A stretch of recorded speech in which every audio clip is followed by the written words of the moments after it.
10 peso mo, bibiling ko 4,000.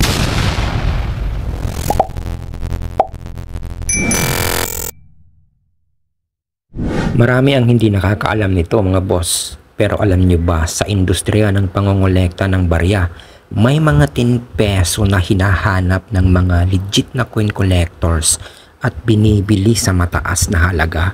Welcome po sa Barya Collector PH mga boss. Namimili po ako ng mga barya, lumang barya. Basta ito ay collectible, bibilhin ko. Bumibili rin ako ng mga gold coins mga boss, silver coins. Basta magustuhan ko, bibilhin ko. Bumibili rin po ako ng mga paper bills. Basta pasok sa mga kondisyones na hinahanap ko, bibilhin ko po. Bumibili rin po ako ng mga hard to find coins. Basta magustuhan ko yung coin condition, bibilhin ko. At para updated ka sa mga barya na aking hinahanap at binibili sa mataas na halaga, ay huwag mong kakalimutang mag-like, subscribe at click mo na rin yung notification bell. Balik po tayo dito sa 10 peso mga boss na hinahanap ng mga coin collectors at binibili sa mataas na halaga.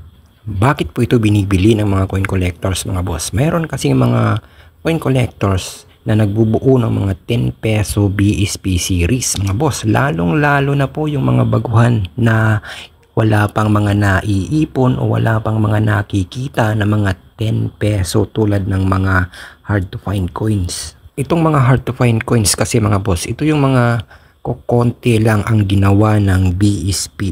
Kaya hindi mo talaga ito basta-basta makikita sa sirkulasyon. Kaya ang ginagawa po ng mga coin collectors ay bumibili na lang. Pero teka, makinig ka muna kasi hindi lahat binibili.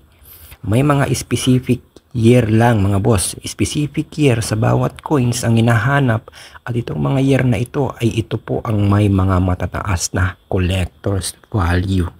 At tulad po nitong hawak ko mga boss, sa 10 peso, ang 10 peso po kasi ay nagsimula po yan sa year 2000 hanggang year 2017, itong BSP. At may mga specific year na pwedeng bilhin mga boss. 10 peso, specific year na pwedeng bilhin na aabot hanggang 4,000 pesos mga boss. Basta ito ay uncirculated condition.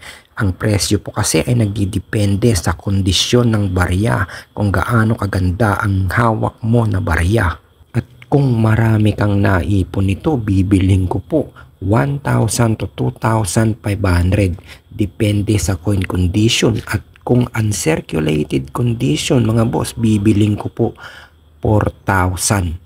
Basta po tugma ang taon tulad ng nasa video mga boss. Ang taon po na yan ay year 2007.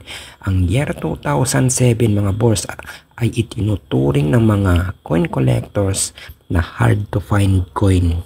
Dalawa po ang hard to find coins ng 10 peso. Ang una po ay year 2007 at ang pangalawa ay year 2009. So yun po ang hinahanap ko mga boss. Sana mabintahan nyo ako. Pas po ako sa ibang taon. So inuulit ko po.